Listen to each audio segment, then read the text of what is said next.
Les amis, c'est complètement dingue ce qui se passe en ce moment. Je ne sais plus où donner de la tête. Et je pense que vous êtes pareil. Euh, Benzema quitte le Real d'un coup. Et ça a totalement changé les plans. On en parlera juste après. Kane, Havertz, Davies sont annoncés au club. Bellingham et Fran Garcia signent.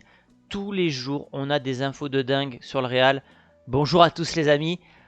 Épuisé, mais épuisé dans le bon sens du terme. C'est-à-dire que je suis content que le club soit en ébullition comme ça, qu'il y ait plein de choses qui se projettent avec le club. On devait avoir la nouvelle ère avec en 2024, soit Haaland, soit Mbappé. Finalement, comme en 2022, le projet avait été reporté de 2 ans.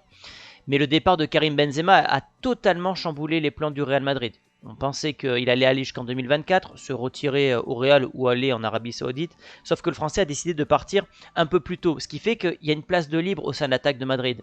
Et quand un attaquant signe, c'est souvent pour plusieurs années. Et c'est en ça que ça a changé totalement les plans d'Mbappé, qui a donc signifié de manière officielle au Paris Saint-Germain, à travers une lettre, son envie de quitter le club de la capitale. Donc le Paris Saint-Germain se retrouve aujourd'hui piégé par son franchise player, à qui il a donné tous les pouvoirs, un salaire exorbitant, à qui ils ont fait venir pour lui le directeur sportif, Luis Campos, ils ont viré Messi, ils veulent se débarrasser de Neymar, et donc le Paris Saint-Germain est vexé par la décision d'Mbappé qui avait jusqu'au 31 juillet pour signifier sa décision quant à une prolongation ou pas de sa clause, et Mbappé la donne dès le début juin. Pourquoi ce timing? C'est très simple, vous allez comprendre. Je pense que le Français, c'est même pas je pense, c'est le Français ne se projette plus sportivement avec le Paris Saint-Germain. Et je pense que le départ de Benzema, couplé au fait que Haaland ait gagné la Ligue des Champions, couplé au fait que le Qatar va racheter sûrement Manchester United, on en parlera juste après, tout ça fait que le processus d'Mbappé s'est accéléré. Il ne peut pas se permettre d'attendre 2024 parce que le Real, Pérez ont très bien joué leur coup, on est tombé dans le panneau, la presse également, en faisant mine d'aller recruter Harry Kane. C'était sûrement pour mettre la pression sur Mbappé. Je vous avais fait une vidéo comme quoi Mbappé s'était excusé, donc d'ailleurs je crois que j'ai une slide. Mbappé a présenté ses excuses, le Français a fait le premier pas comme demandé par la capitale espagnole, maintenant le Real Madrid rentre en jeu, sérieusement en jeu. Donc voilà, le Real a bien joué son coup et Mbappé a été obligé d'accélérer son processus de communication et donc de signifier publiquement au Paris Saint-Germain mais aussi au Real Madrid qu'il ne prolongera pas avec le Paris Saint-Germain. Et donc le Paris Saint-Germain aujourd'hui se retrouve piégé. Soit ils vendent Mbappé cet été aux alentours de 180 millions d'euros, ce qui est le prix affiché par Transfermarkt, soit ils le laissent partir libre l'an prochain. Mais est-ce que le Paris Saint-Germain peut prendre le risque, vu que c'est maintenant officiel comme décision, de le laisser partir libre? Ils ne peuvent pas. Il aura 25 ans, il est au prime de sa carrière, il a une valeur marchande énorme, 200 millions d'euros. Avec les 200 millions qu'ils peuvent récolter maintenant, ça leur laisse 2 mois ou 1 mois et demi pour refaire une équipe et surtout avec les sous d'Mbappé. Voilà, en gros, ça serait ça l'idée. Donc, évidemment, très très surpris par la news qui est tombée hier soir. Pour info, j'étais tranquillement posé, je regardais un film et là, je check Twitter rapidos et là, je vois ça. Waouh, abasourdi. Évidemment, on ne s'y attendait pas. Dans la communauté madrilène, on ne s'y attendait pas parce que pour nous Mbappé c'était 2024. Donc nous, on se disait, voilà, entre Mbappé 2024 ou Kane, maintenant, on voulait Kane parce qu'on savait pas ce qu'allait faire Mbappé. Maintenant qu'on sait qu'Mbappé veut partir, ça change les plans honnêtement les mecs, ça change les plans. Alors oui, il y a le côté trahison en 2022 où il nous l'a mis à l'envers, même si je pense qu'il y avait une pression politique énorme du pays pour qu'il reste pour la Coupe du Monde, etc., pour les JO à Paris. Mais je pense que là, il en a ras-le-bol Mbappé, qui veut vraiment partir. Et vous allez voir avec les arguments que je vais vous amener. Mais en tout cas, la presse madrilène ce matin, c'est à portée de tir. De nouveau possible en gros. C'est de nouveau possible pour Mbappé. Et le feuilleton ne fait que commencer. Ça va être long parce qu'un dossier comme ça, voilà, si le Real rentre véritablement en jeu et veut vraiment aller chercher Mbappé, ce que je crois, ça sera long. Ça ne va pas se faire en une semaine. Donc il y aura un feuilleton. Donc activez la cloche parce que tous les jours vous aurez des vidéos sur le mercato du Real Madrid. Alors, une slide sur le Qatar. D'après ce que j'ai lu ce matin, le Qatar va donc racheter Manchester United. si on fait le lien, bah, ils vont beaucoup s'activer du côté de la Première Ligue et donc délaisser, entre guillemets, le Paris Saint-Germain. Ça, le timing, il n'est pas anodin pour Mbappé. S'il annonce maintenant, c'est qu'il doit savoir que le Qatar va acheter Manchester et que donc le PSG sera moins compétitif dans les années à venir, que ce soit l'année prochaine, mais aussi dans un futur proche de 2-3 ans. Donc lui qui veut gagner la Ligue des Champions avec le Paris Saint-Germain, déjà que c'est compliqué, ça le deviendra encore plus. Il y a également Haaland. Alors, c'est pas son rival comme l'était par exemple Ronaldo avec Messi, mais Haaland a choisi un projet sérieux. Résultat, soulier d'or officiel, Ligue des Champions officielle et sûrement ou peut-être un ballon d'or à seulement 22 ans. Donc maintenant, et comme je l'ai dit sur Twitter, Mbappé n'a plus le temps.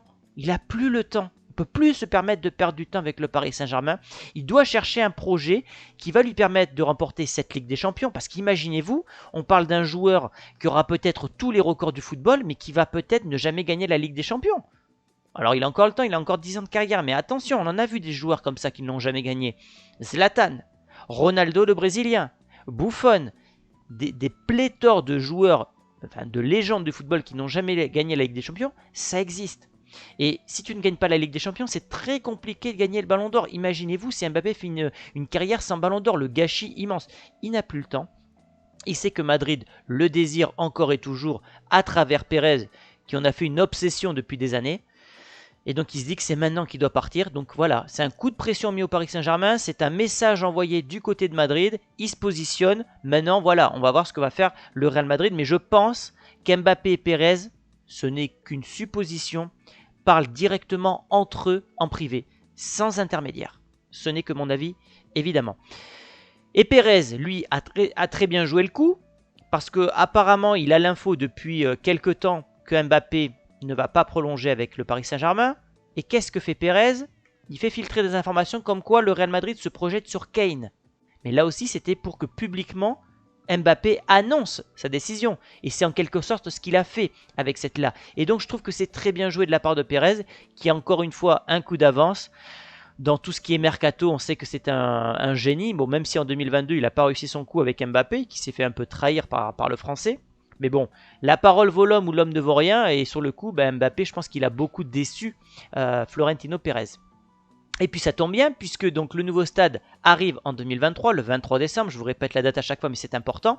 Et donc on sait que Pérez qui voulait en 2022 inaugurer le stade avec des stars, on parlait à l'époque d'Haaland et d'Mbappé, ça a été reporté d'un an avec la guerre en Ukraine, donc l'inauguration aura lieu en fin d'année. Il pourrait donc inaugurer ce stade comme prévu avec des stars, avec Mbappé et non pas Haaland mais Bellingham. Et pourquoi pas d'autres stars. Donc le plan de Pérez pour l'instant se passe à merveille. Le Real a fait des économies pendant les 5 dernières années. Ils ont vraiment mis de côté, notamment pendant le Covid, pour ce moment-là. Donc je me dis que le Real a de grandes chances de débourser ces 200 millions d'euros.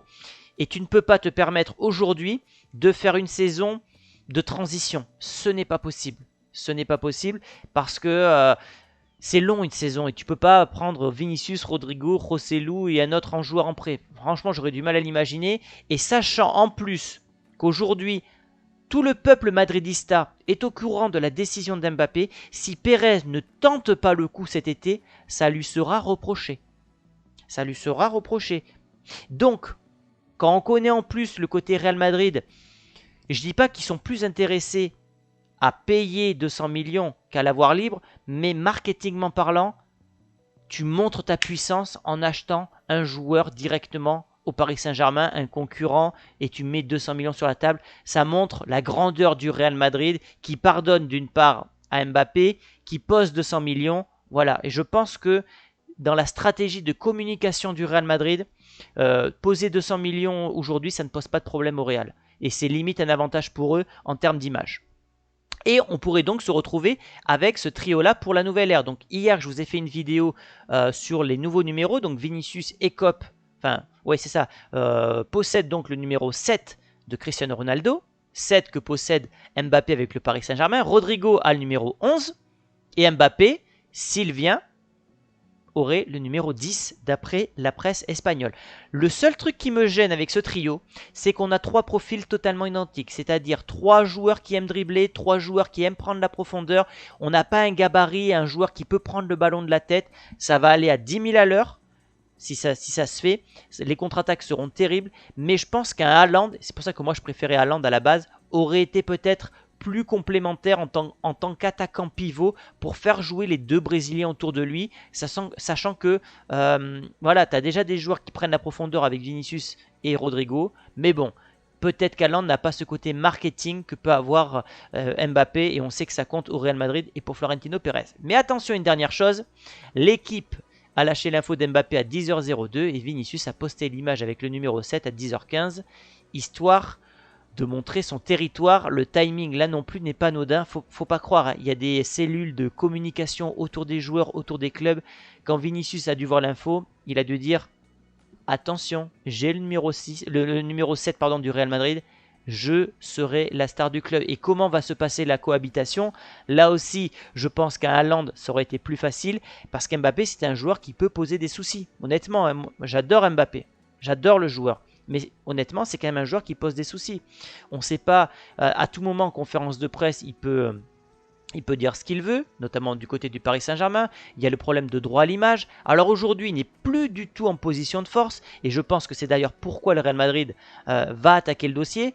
Pérez peut dire, écoute Kylian, on te pardonne, on veut bien t'acheter après le coup que tu nous as fait. Mais par contre, les 100% de droit à l'image, tu oublies. Tu feras comme Ronaldo à l'époque, Benzema, Ramos, ça sera 50 ou 70%, je ne sais pas.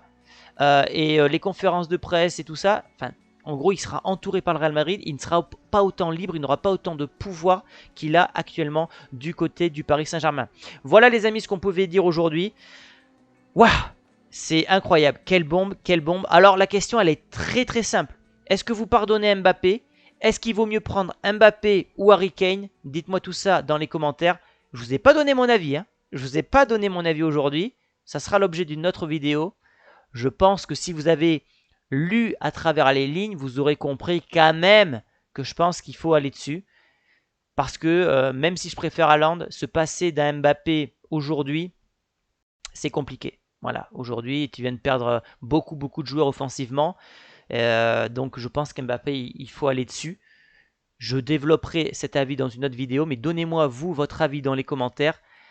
C'est incroyable. Je pense qu'on n'est pas prêt. On n'est pas prêt parce qu'on va vivre, si ça se signe, avec Bellingham, les matchs amicaux en début de saison, il y aura une hype incroyable, le début de saison du Real Madrid. Et tous ces jeunes, tout ce nouvel effectif, ça va apporter déjà du sang neuf, mais une domination. Ils vont avoir la dalle.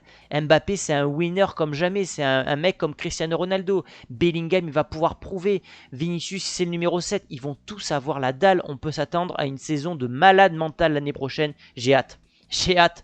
Mais bon, prenons le temps et profitons aussi de cette période sans match, de cette période mercato, parce qu'après toute l'année, on en aura des matchs. Donc profitons les amis. Activez la cloche parce qu'on va faire des vidéos tous les jours sur la chaîne.